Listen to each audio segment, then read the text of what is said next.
Hello, আসসালামু আলাইকুম সবাইকে। আশা করি তোমরা সবাই ভালো আছো। তোমাদের সবাইকে আমার চ্যানেলে স্বাগত জানাচ্ছি। আজকে আমরা জীববিজ্ঞান দ্বিতীয় পত্রের আরেকটি গুরুত্বপূর্ণ অধ্যায় প্রাণী পরিস্থিতি অধ্যায় রুই মাছ মানে একদম শেষ অংশটি এই সম্পর্কে আমরা বিস্তারিত আলোচনা করার চেষ্টা করব। তাহলে চলো রুই মাছ এই অংশটি শুরু করি। তাহলে রুই মাছের প্রথমে আমরা কি পড়বো যে সিপ্রিনিফর্মস বর্গের অন্তর্গত সিপ্রিনিডাই গোত্রভুক্ত মিঠা পানির প্রায় 3000 প্রজাতির মাছকে কার্প বা সিপ্রিনিড মাছ বলা হয়। তাহলে এগুলোকে সিপ্রিনিড মাছ কেন বলা হয়েছে? কারণ এরা সিপ্রিনিফর্মস বর্গের অন্তর্গত এবং এগুলো আবার সিপ্রিনিডাই এই গোত্রভুক্ত থাকার কারণে এসব মাছগুলোকে কার্প বা সিপ্রিনিড মাছ বলা হয়। এখন এই কার্প জাতীয় মাছ আসলে কোনগুলো? এই কার্প জাতীয় মাছ হচ্ছে এসব মাছের মাথায় কোনো আইস থাকবে না, কিন্তু সারা দেহে সাইক্লয়েড আইসে আবৃত থাকবে এবং দেহ গহ্বরে হচ্ছে পটকা থাকবে। এখন এই সাইক্লয়েড আইস জিনিসটা কি? সাইক্লয়েড আইস হচ্ছে এগুলো হচ্ছে মসৃণ ধরনের আইস এবং শক্ত এবং এর প্রান্তে ক্ষারযুক্ত থাকে। এগুলো হচ্ছে সাইক্লয়েড আইস এবং দেহ গহ্বরে পটকা থাকবে, সেগুলোকে আমরা কার্প জাতীয় মাছ বলবো। তাহলে আমরা কার্প জাতীয় মাছ কাদেরকেও বলবো? যে স্বাদু পানির যেসব মাছের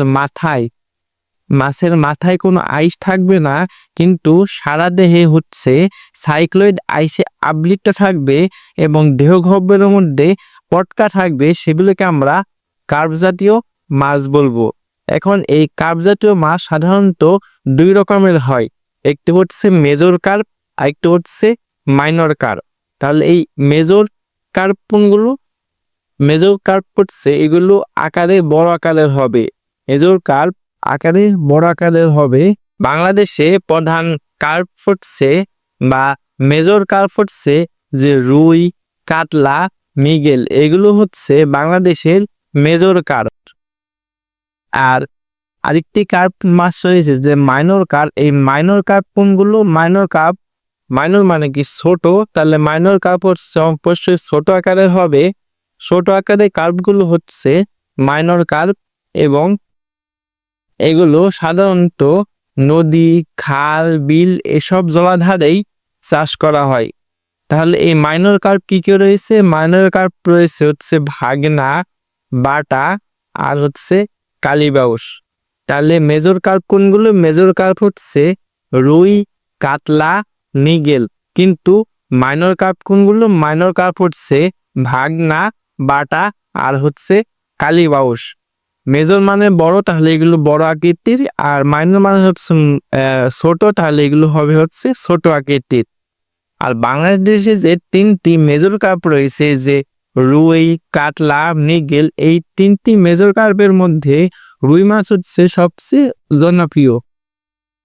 এই রুই মাছের অঞ্চল ভিত্তিক বিভিন্ন ধরনের নাম রয়েছে, যেমন বিভিন্ন ধরনের অঞ্চলে এসব মাছকে মানে রুই মাছকে রোহিত বলা হয়, রাও বলা হয়, গড়মা বলা হয় অথবা নৌশিউ বলা হয়। এবং এই মাছগুলো অতি দ্রুত বর্ধনশীল মাছ এবং স্বাভাবিক অবস্থায় এগুলো খামারে চাষ করা হয় এবং এই মাছগুলোর ওজন 700 থেকে 800 গ্রাম ওজন বিশিষ্ট হয়। তাহলে রুই মাছ সাধারণত কত গ্রাম ওজন বিশিষ্ট হয়? রুই মাছ সাধারণত 700 থেকে 800 গ্রাম ওজন বিশিষ্ট হয়। আমাদের এই রুই মাছের দৈর্ঘ্য এটা মনে রাখার দরকার নেই, শুধু মনে রাখবে যে রুই মাছ ওজনে কতটুকু হয়। রুই মাছ ওজনে হয় হচ্ছে 700 থেকে 800 গ্রাম। কিন্তু হালদা নদীর রুইয়ের পোনার বৃদ্ধি 2 থেকে 2.5 কেজি পর্যন্ত বাড়তে পারে। হালদা নদীর রুইয়ের যে পোনা রয়েছে সেগুলো 2 থেকে 2.5 কেজি পর্যন্ত বাড়তে পারে। এই রুই মাছের ডিম পোনা কোনগুলো? যে 4 দিনের যে বয়সের পোনা থাকবে সেগুলো হচ্ছে ডিম পোনা। এগুলো মানে 1 কেজি সংগ্রহ করা যায়। 1 কেজি সর্বনিম্ন 60 থেকে 65,000 টাকায় বিক্রি করা যায়। তাহলে ডিম পোনা কোনগুলো? ডিম পোনা হচ্ছে 4 দিনের বয়সের পোনা এবং এগুলো প্রতি কেজি প্রায় সর্বনিম্ন 60 থেকে 65,000 টাকা। এবং রুই মাছের ওজন কতটুকু থাকে? রুই মাছের ওজন থাকে হচ্ছে 700 থেকে 800 গ্রাম। তাহলে চলো এবার আমরা জানবো হচ্ছে রুই মাছের বসতি সম্পর্কে। রুই মাছের বসতি সম্পর্কে আমার এত কিছু জানার দরকার নেই, শুধু আমাদের এই লাস্টের লাইনটা জানতে হবে যে রুই মাছ ইন্ডিয়ান আন্দামান দ্বীপপুঞ্জের মিঠাপানির নদীতে অনুপ্রবেশিত রুইয়ের সকল চাষ হচ্ছে। রুই মাছের সফল চাষ কোথায় হচ্ছে? রুই মাছের সফল চাষ হচ্ছে ইন্ডিয়ান আন্দামান দ্বীপপুঞ্জের মিঠাপানির নদীতে রুইয়ের সফল চাষ হচ্ছে। এবার আমরা জানবো হচ্ছে রুই মাছের শ্রেণীতাত্ত্বিক অবস্থান সম্পর্কে। এখানে প্রথমেই দেওয়া আছে ফাইলাম, কিন্তু তোমাদের জেনে রাখা দরকার যে রুই মাছের কিংডম কোনটি। রুই মাছের কিংডম হচ্ছে অ্যানিমেলিয়া। কিংডম মানে হচ্ছে রাজ্য, তাহলে রুই মাছের রাজ্য কোনটি? রুই মাছের রাজ্য হচ্ছে অ্যানিমেলিয়া। পরে হচ্ছে ফাইলাম। ফাইলাম কি? ফাইলাম হচ্ছে পর্ব। রুই মাছের পর্ব হচ্ছে করডাটা। করডাটা কেন? কারণ এগুলো জীবনের কোনো না কোনো দশায় নটোকর্ড এবং পৃষ্ঠীয় স্নায়ুরজ্জু ও গলবিলীয় খুলকারন্ধ্র থাকে। মেরুদণ্ডের মধ্যে একটা অংশ থাকে যেটা পূর্ণাঙ্গ বয়সের আগেই রুই মাছের দেহে অবস্থান করে। এবং পৃষ্ঠে স্নায়ুরজ্জু, পৃষ্ঠ মানে কি? পৃষ্ঠ মানে উপরে, মানে রুই মাছের উপরের দিকে স্নায়ুরজ্জু এবং গলবিলীয় খুলকারন্ধ্র থাকে। এবং এই রুই মাছের সাবখাইলাম কোনটি? সাবখাইলাম মানে উপপর্ব। উপপর্ব হচ্ছে ভাটা। কেন ভাটা? কারণ এই নটোকর্ড মেরুদণ্ড দিয়ে প্রতিস্থাপিত হয়। রুই মাছের নটোকর্ড এগুলো হচ্ছে মেরুদণ্ড দিয়ে প্রতিস্থাপিত হয়, তাই এগুলোকে ভাটা বলা হয়। আর ক্লাস কি? ক্লাস বা শ্রেণী হচ্ছে অ্যাক্টিনোপটেরিজি, কারণ এগুলোর অস্থিময় রশ্মিযুক্ত বাকনা থাকে। এগুলোর অস্থিতে রশ্মিযুক্ত বাঁকা থাকে, মানে কিছু দাগ থাকে যেগুলো রশ্মির মতো দেখা যায়, সেগুলোর মধ্যে অস্থিময় রশ্মিযুক্ত পাখনা থাকে, তাই এগুলোর ক্লাস হচ্ছে অ্যাক্টিনোপটেরিজি। অর্ডার বা বর্গ কোনটি? বর্গ হচ্ছে সিপ্রিনিফর্মস। কেন সিপ্রিনিফর্মস? কারণ এগুলোর পার্শ্বরেখা সংবিধি অঙ্গ লেজের শীর্ষ পর্যন্ত বিস্তৃত থাকে। রুই মাছের পাশ দিয়ে কিছু রেখা থাকে, এগুলো সংবলি অঙ্গ লেজের শীর্ষ পর্যন্ত বিস্তৃত থাকে, এই এগুলো সিপ্রিনিফর্মস বলা হয়। এবং রুই মাছের ফ্যামিলি কোনটি? রুই মাছের ফ্যামিলি এটি হচ্ছে সিপ্লিনিডাই। তোমরা আবারও লক্ষ্য করে দেখতে পাবে যে ফ্যামিলির লাস্টে IDAE দেওয়া আছে।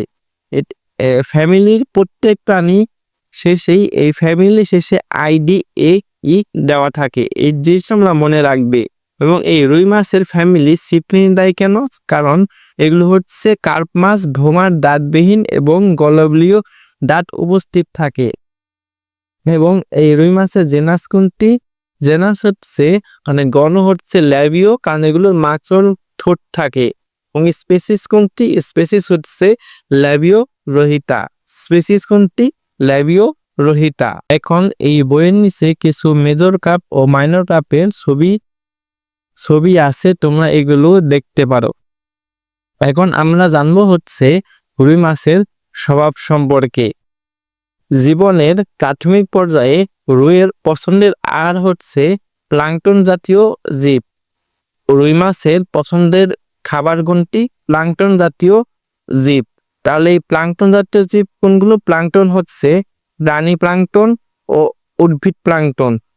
এবং আঙুলিপোনা দশায়, এই আঙুলিপোনা দশা কি? মানে একটা হাতের আঙ্গুলের সমান যখন হয় তখন এই রুই মাছ প্রধানত প্রাণী প্লাঙ্কটন গ্রহণ করে। তাহলে রুই মাছ কখন প্রাণী প্লাঙ্কটন গ্রহণ করে? যখন রুই মাছ আঙুলিপোনা দশা থাকে তখন এই রুই মাছ প্রাণী প্লাঙ্কটন গ্রহণ করে। সাথে ফাইটোফ্লাজেলেট, শৈবাল রেণু ইত্যাদিও গ্রহণ করে। তাহলে রুই মাছ আঙুলিপোনা দশায় প্রধানত প্রাণী প্লাঙ্কটন গ্রহণ করলেও বেজমিট, ফাইটোপ্লাঙ্কটন মানে ফাইটোফ্লাজেলেট, শৈবাল রেণু এগুলো গ্রহণ করতে পারে। এবং এই রুই মাছের তরুণ ও পূর্ণবয়স্ক মাছ পানির মাঝ স্তরে শৈবাল ও নিমজ্জিত উদ্ভিদ বেশি গ্রহণ করে। অর্থাৎ এই রুই মাছ প্রধানত শাকাশি মাছ। নাহলে রুই মাছ যখন ছোট থাকে মানে আঙ্গুলের পুনর দশা থাকে, মানে মানুষের একটা আঙ্গুলের সমান থাকে, তখন এই রুই মাছ প্রাণী প্লাঙ্কটনের সাথে ডেজ মিট, ফাইটোফ্লাজেলেট, শৈবাল রেণু ইত্যাদি গ্রহণ করে। কিন্তু রুই মাছ যখন প্রাপ্তবয়স্ক বা তরুণ হয় তখন এই রুই মাছগুলো শৈবাল নিমজ্জিত উদ্ভিদ এগুলো বেশি গ্রহণ করে। আর রুই মাছ হচ্ছে শাকাশি মাছ এবং খুঁটে খাওয়ার উপযুক্ত নরম ঢালরযুক্ত ঠোঁট এবং মুখগলবীয় অঞ্চলে দাঁতের বদলে ধারালো কর্তন আল দেখে বোঝা যায় যে রুই মাছ নরম জলজ উদ্ভিদ আহার করে। তাহলে রুই মাছের মুখগলবীয় অঞ্চলে দাঁতের বদলে কি থাকে? দাঁতের বদলে থাকে হচ্ছে কর্তন আল। এই রুই মাছের কর্তন আল দেখে বোঝা যায় রুই মাছ নরম জলজ উদ্ভিদ খায়। এবং এই রুই মাছের যে ফুলকা, এই ফুলকার মধ্যে ফুলকা রেখার দেখা যায়। এই ফুলকা রেখার দেখে প্রমাণ পাওয়া যায় যে এই মাছ অতি ক্ষুদ্র প্রাণী প্লাঙ্কটনও সেকে খায়। অর্থাৎ রুই মাছ কিন্তু খাবার সেকে তারপর সেই খাবারটা গ্রহণ করে। তাহলে রুই মাছ সব খাবারই সেকে খাবার গ্রহণ করে। এবং এই রুই মাছ 14 ডিগ্রি সেলসিয়াসের কম তাপমাত্রায় বাঁচতে পারে না। তাহলে এই রুই মাছ কত ডিগ্রি সেলসিয়াসের নিচে তাপমাত্রায় বাঁচতে পারে না? রুই মাছ হচ্ছে 14 ডিগ্রি সেলসিয়াসের কম তাপমাত্রায় বাঁচতে পারে না। এখন প্লাঙ্কটন জিনিসটা কি? প্লাঙ্কটন হচ্ছে পানিতে মুক্ত ভাসমান অবস্থায় বসবাসকারী এবং স্রোতের অনুকূলে ভেসে বেড়ানো ক্ষুদ্র আণুবীক্ষণিক জীবগোষ্ঠীকে হচ্ছে প্লাঙ্কটন বলে।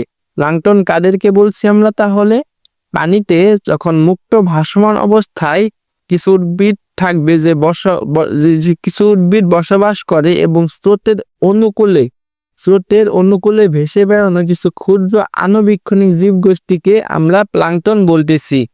এখন এই শৈবাল ও উদ্ভিদ জাতীয় প্লাঙ্কটনগুলোকে আমরা ফাইটোপ্লাঙ্কটন বা উদ্ভিদ প্লাঙ্কটন বলবো। তাহলে আমরা উদ্ভিদ প্লাঙ্কটন কাদেরকে বলবো? শৈবাল ও উদ্ভিদ জাতীয় প্লাঙ্কটনগুলিকে আমরা ফাইটোপ্লাঙ্কটন বা উদ্ভিদ প্লাঙ্কটন বলবো। ফাইটো মানে কি? ফাইটো মানে হচ্ছে উদ্ভিদ, আর প্লাঙ্কটন মানে হচ্ছে প্লাঙ্কটনই। তাহলে ফাইটোপ্লাঙ্কটন মানে কি? উদ্ভিদ প্লাঙ্কটন, যেমন কলেরা, নেভিকুলা ইত্যাদি।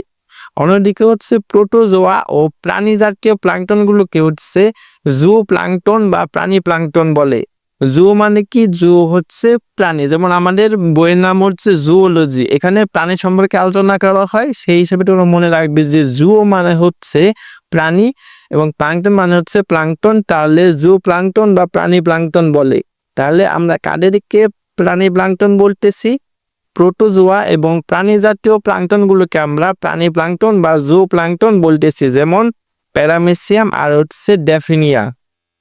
উদ্ভিদ প্লাঙ্কটন কোনগুলো ছিল? উদ্ভিদ প্লাঙ্কটন ছিল হচ্ছে কলেরা আর হচ্ছে নেভিকুলা, আর প্রাণী প্লাঙ্কটন হচ্ছে প্যারামেসিয়াম আর ড্যাফিনিয়া। আমরা এবার জানবো হচ্ছে রুই মাছের বাহ্যিক গঠন সম্পর্কে। রুই মাছ একটা অস্থিময় মাছ, মানে রুই মাছের হাড্ডি থাকবে। রুই মাছের হাড্ডি না, মানে কাটা থাকবে। মানুষের ক্ষেত্রে হাড্ডি, কিন্তু মাছের ক্ষেত্রে সেগুলো কাটা হিসেবে বিস্তার করে। তাহলে রুই হচ্ছে একটা অস্থিময় মাছ এবং এর দেহ হচ্ছে অনেকটা মাকুয়াকৃতি। এই মাকুয়াকৃতি জিনিসটা কি? রুই মাছের দেহ অনেকটা মাকুয়াকৃতি, অর্থাৎ এখানে যে সরু আছে এখানে আবার যে স্ফীত হয়ে আবার চিকন হয়ে যাচ্ছে, এই আকৃতি হচ্ছে রুই মাছের মাকুয়াকৃতি। এবং এই চলনের সময় পানির ভিতরে গতি ভাড়া পায় না বলে এই ধরনের আকৃতিকে স্ট্রিম লাইন বলা হয়। রুই মাছের যে দেহ এটা হচ্ছে অনেকটা মাকড় আকৃতির। এখন এই মাকড় আকৃতির জিনিসটা কি? যে প্রথমে সরু থাকবে, পরে একটু মোটা বা স্ফীত হবে, আবার শেষের দিকে সরু হয়ে যাবে। এই জিনিসটা হচ্ছে মাকড় আকৃতির। আর তাদের এই ধরনের আকৃতি দেখা যায় তারা পানির ভিতরে যখন চলাচল করে তখন কোনো গতিতে কোনো বাধা পায় না। এই গতির কোনো বাধা পায় না বলে এই ধরনের আকৃতিকে স্ট্রিমলাইন বলা হয়। এখন এই রুই মাছের দেহ 3টা অংশে বিভক্ত থাকে। প্রথমটি হচ্ছে মাথা, পরে হচ্ছে দেহকাণ্ড এবং পরে হচ্ছে লেজ। রুই মাছের দেহ 3টা খণ্ডে বিভক্ত থাকে, মাথা, দেহকাণ্ড আর লেজ। এখন আমরা এগুলো সম্পর্কে বিস্তারিত আলোচনা করার চেষ্টা করব। প্রথমে আমরা আলোচনায় আসতেছি রুই মাছের মাথা সম্পর্কে। রুই মাছের মাথা কোনটুকু? যে দেহের অগ্রপ্রান্ত থেকে কানকোর পশ্চাৎ প্রান্ত পর্যন্ত হচ্ছে মাথা। দেহ তোমরা যে দেখতে পাচ্ছ এই দেহ, এই অগ্রপ্রান্ত আর কানকো কোনটা? এটা হচ্ছে কানকো। এই কানকোর পশ্চাৎ প্রান্ত পর্যন্ত এই অংশটুকু হচ্ছে মাথা। এই দেহের অগ্রপ্রান্ত হচ্ছে এইটুকু আর কানকোর শেষ প্রান্ত হচ্ছে এইটুকু। অংশটুকু হচ্ছে রুই মাছের মাথা। এবং এইগুলো তুণ্ড। তুণ্ড হচ্ছে ভোঁতা। এখন তুণ্ড কি? তুণ্ড হচ্ছে রুই মাছের সামনের অংশ। এই সামনের অংশ দেখতে হচ্ছে ভোঁতা। এগুলো হচ্ছে হিঁচু এবং চোয়ালের সামনে বানো থাকে এবং কোনো পাশেও খণ্ডহীন থাকে না। আর মুখ হচ্ছে অর্ধচন্দ্রাকার। তুমি দেখতেই পাচ্ছ যে চন্দ্রকে গোল থাকে, কিন্তু এটা হচ্ছে অর্ধচন্দ্রাকার আকৃতির। মুখ হচ্ছে অর্ধচন্দ্রাকার এবং নিচের দিকে উপপ্রান্তীয় ভাবে অবস্থিত থাকে ও আড়াআড়ি বিস্তৃত থাকে। এবং ঊর্ধ্বচোয়ালের পিঠের দিকে একজোড়া নরম ও ছোট ম্যাক্সিলারি বারবেল থাকে। কারণ ঊর্ধ্বচোয়ালটা কি? মানে উপরের ঠোঁট।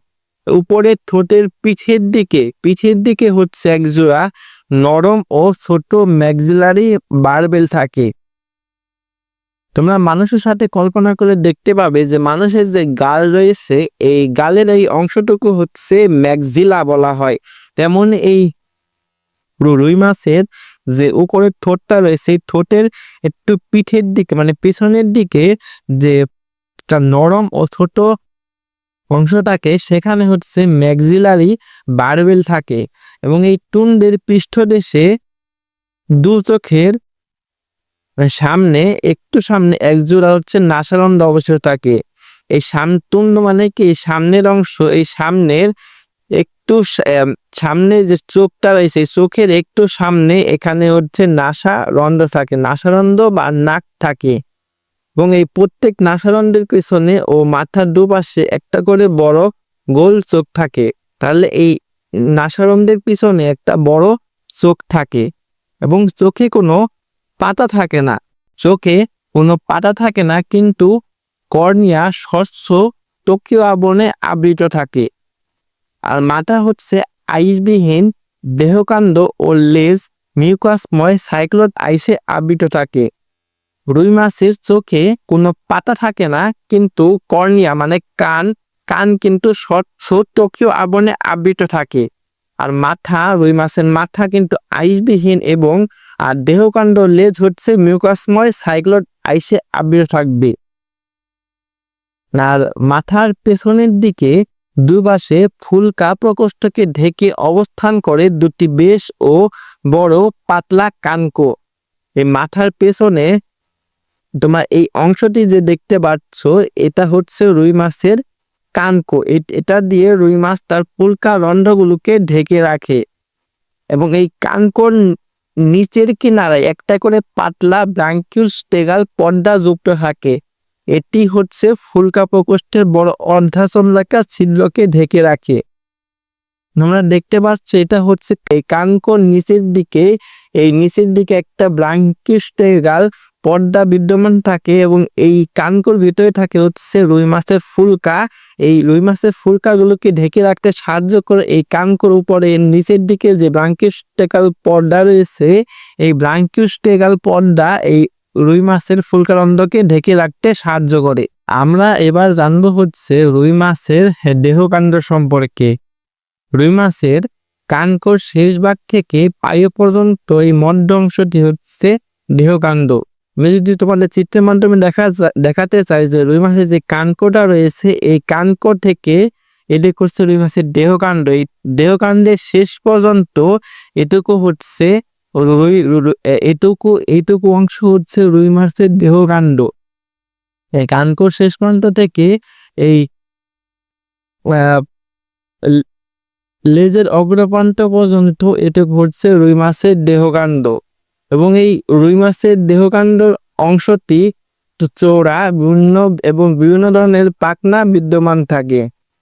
এই দেহকাণ্ডের পশ্চাৎ প্রান্তের অঙ্কীয় দেশ মানে কি, নিচের দিক, আর পৃষ্ঠীয় মানে হচ্ছে উপরে, কিন্তু অঙ্কীয় মানে হচ্ছে নিচে।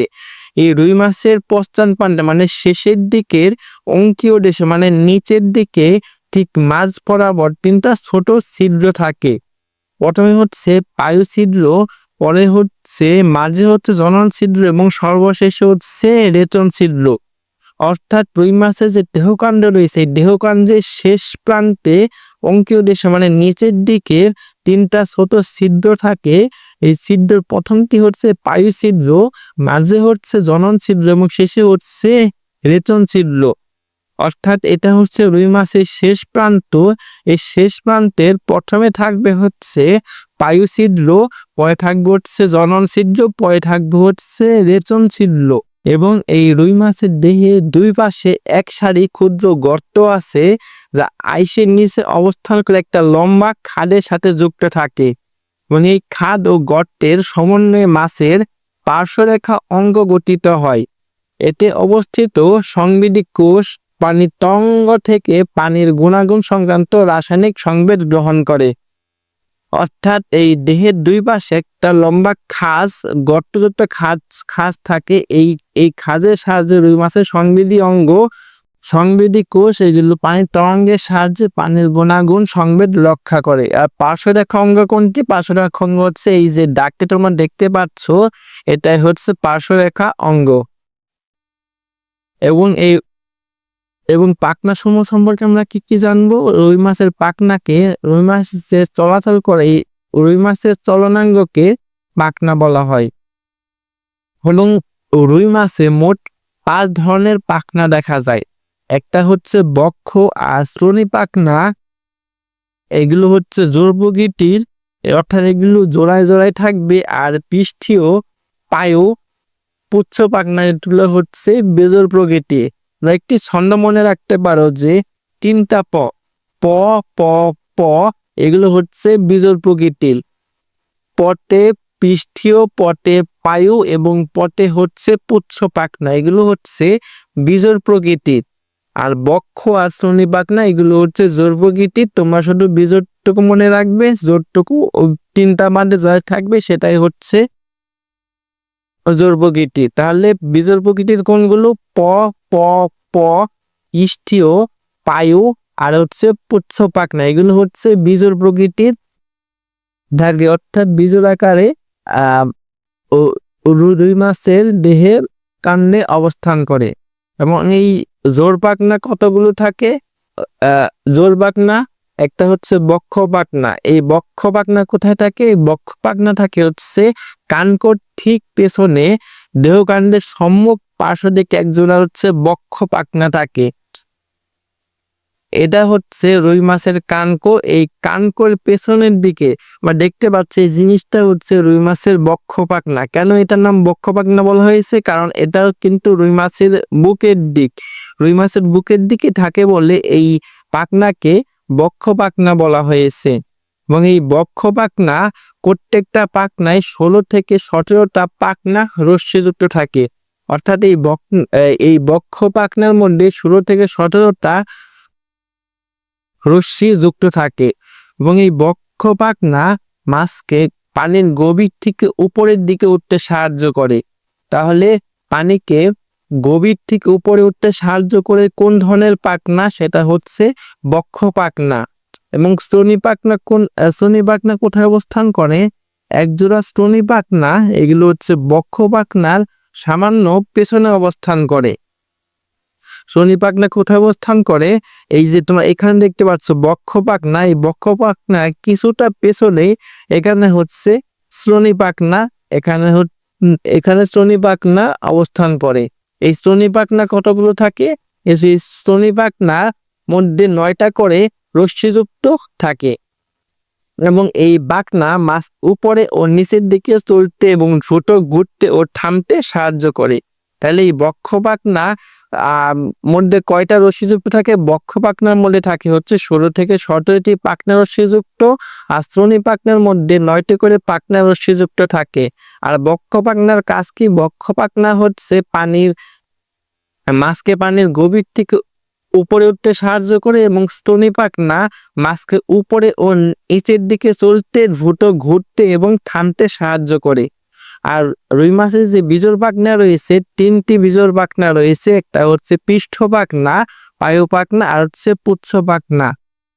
এই পৃষ্ঠ পাখনা কোথায় অবস্থান করে? পৃষ্ঠ পাখনা হচ্ছে দেহকাণ্ডের মাঝ বরাবরের পেছনে একটা বড় কিছুটা রম্বস আকৃতির, এখানে একটা মাত্র পৃষ্ঠ পাখনা অবস্থিত থাকে। অর্থাৎ দেহকাণ্ডের মাঝখানে উপরে এটা হচ্ছে একটা বিজোড় আকৃতির একটাই মাত্র পৃষ্ঠ পাখনা অবস্থান করে। এই পৃষ্ঠ পাখনা মধ্যে প্রায় 15 থেকে 16টি রশ্মি থাকে। পৃষ্ঠ পাখনার মধ্যে কতটি পাখনা রশ্মি থাকে? 15 থেকে 16টি পাখনা রশ্মি থাকে। এই পৃষ্ঠ পাখনা মাছকে উল্টে যাওয়ার থেকে রক্ষা করে এবং এটি হচ্ছে মাছকে হঠাৎ ঘুরতে এবং থেমে যেতে সাহায্য করে। তাহলে এই পৃষ্ঠ পাখনার কাজ কি? পৃষ্ঠ পাখনার কাজ হচ্ছে মাছকে উল্টে যাওয়ার থেকে রক্ষা করবে এবং মাছকে হঠাৎ ঘুরতে এবং থামতে সাহায্য করবে। পরে রয়েছে পায়ু পাখনা। পায়ু পাখনা কোথায় অবস্থিত? পায়ুর ঠিক পেছনে দেহের অঙ্কীয় দেশের মধ্যরেখা বরাবর একটা পায়ু পাখনা থাকে। পায়ুর ঠিক পেছনে দেহের অঙ্কীয় দেশ মানে কি? অঙ্কীয় মানে হচ্ছে নিচে, রুই মাছের নিচে মধ্যরেখা বরাবর একটা পায়ু পাখনা থাকবে। তাহলে রুই মাছের পায়ু কোথায়? রুই মাছের পায়ু হচ্ছে এইখানে। এই পায়ুর ঠিক পেছনেই পায়ু পাখনা অবস্থান করে এবং এই পায়ু পাখনা কয়টি পাখনা রশ্মিযুক্ত? পায়ু পাখনা হচ্ছে মোট 7টি পাখনা রশ্মিযুক্ত থাকে। এবং এই পায়ু পাখনার কাজ কি? পায়ু পাখনা হচ্ছে মাছকে সাঁতারের সময় সুস্থিত রাখতে সাহায্য করে। মাছকে সাঁতারের সময় সুস্থিত রাখতে সাহায্য করে পায়ু পাখনা। এবং এই পুচ্ছ পাখনা কোথায় অবস্থান করে? পুচ্ছ পাখনা হচ্ছে লেজের পেছনে অবস্থিত থাকে। অর্থাৎ এটুক হচ্ছে লেজের অংশ। এই লেজের পেছনে হচ্ছে পুচ্ছ পাখনা অবস্থান করে। এবং এই পুচ্ছ পাখনার মধ্যে কতটি পাখনা রশ্মি থাকে? মোট 19টি পাখনা রশ্মি থাকে এই পুচ্ছ পাখনার মধ্যে। ওই পুচ্ছ পাখনার কাজ কি? পুচ্ছ পাখনা হচ্ছে মাছের প্রধান চলন অঙ্গ হিসেবে কাজ করে। তাহলে মাছের প্রধান চলন অঙ্গ হিসেবে কাজ করে কোনটি? মাছের প্রধান চলন অঙ্গ হিসেবে কাজ করে হচ্ছে পুচ্ছ পাখনা। আর তাহলে চলো এই জিনিসটা আমরা আবার বলার চেষ্টা করি যে বক্ষ পাখনার মধ্যে 16 থেকে 17টি পাখনা রশ্মি থাকে। শ্রোণী পাখনার মধ্যে হচ্ছে 9টি এবং পৃষ্ঠ পাখনার মধ্যে হচ্ছে 15 থেকে 16টি। পায়ু পাখনার মধ্যে 7টি এবং পুচ্ছ পাখনার মধ্যে 19টি। এবং এই পুচ্ছ পাখনা মাছের প্রধান চলনাঙ্গ হিসেবে কাজ করে। তাহলে চলো এবার আমরা জানবো হচ্ছে রুই মাছের লেজ সম্পর্কে। পায়ুর যে পরবর্তী অংশ রয়েছে, পায়ুর পরবর্তী অংশটি হচ্ছে লেজ। মেরুদণ্ডী প্রাণীর পায়ুর পেছনের কশেরুকা সমৃদ্ধ অংশকে লেজ বলা হয়। এই লেজের শীর্ষে রয়েছে হচ্ছে হোমোসার্কাল ধরনের পুচ্ছ পাখনা। তাহলে এই পুচ্ছ পাখনা কি ধরনের? এই পুচ্ছ পাখনা হচ্ছে হোমোসার্কাল ধরনের। রুই মাছের আইস কি ধরনের? রুই মাছের আইস হচ্ছে সাইক্লয়েড ধরনের। এই সাইক্লয়েড জিনিসটা কি? সাইক্লয়েড হচ্ছে এগুলোর থাকবে গোল বা ডিম্বাকার থাকবে এবং এইগুলোর প্রাচীরে কিছু খাদযুক্ত থাকবে। এই ধরনের আইসকে সাইক্লয়েড আইস বলা হয়। এবং রুই মাছের যে পৃষ্ঠদেশীয় আইস রয়েছে, এই পৃষ্ঠদেশীয় আইসের কেন্দ্র যেটা লালচে এবং প্রান্ত হচ্ছে কালো রঙের। এবং রুই মাছের আইসগুলো ত্বকের ডার্মাল স্তর থেকে সৃষ্টি হয়। তাহলে রুই মাছের আইসগুলো কোথা থেকে সৃষ্টি হয়? ডার্মাল স্তর থেকে সৃষ্টি হয়। ডার্মাল মানে হচ্ছে ত্বক, ডার্মাল মানে হচ্ছে টক। তাহলে এই রুই মাছের আইসগুলো কোথা থেকে সৃষ্টি হয়? রুই মাছের আইসগুলো হচ্ছে ডার্মাল স্তর থেকে সৃষ্টি হয় এবং প্রত্যেকটা আইস ডার্মাল পকেটের মধ্যে বসানো থাকে, অর্থাৎ ডার্মাল মানে কি দেহত্বক। তাহলে এই প্রত্যেকটা আইস ডার্মাল পকেট মানে রুই মাছের দেহত্বকের ভিতরে বসানো থাকে এই প্রত্যেকটা আইস, এবং রাসায়নিকভাবে এই আইসগুলো চুন ও কোলাজেন তন্তু দিয়ে গঠিত হয়। তাহলে এই আইসগুলো কিসের সমন্বয়ে গঠন করা হয়? এই আইসগুলো হচ্ছে চুন এবং কোলাজেন তন্তু দিয়ে গঠন করা হয়, এবং এই আইসের কেন্দ্রভাগ হচ্ছে পুরু হয় এবং কিনার দিকে ক্রমশ সরু থাকে, এবং এর কেন্দ্রে একটা ক্ষুদ্র স্বচ্ছ অংশ থাকে। একে বললে হচ্ছে ফোকাস বা নিউক্লিয়াস।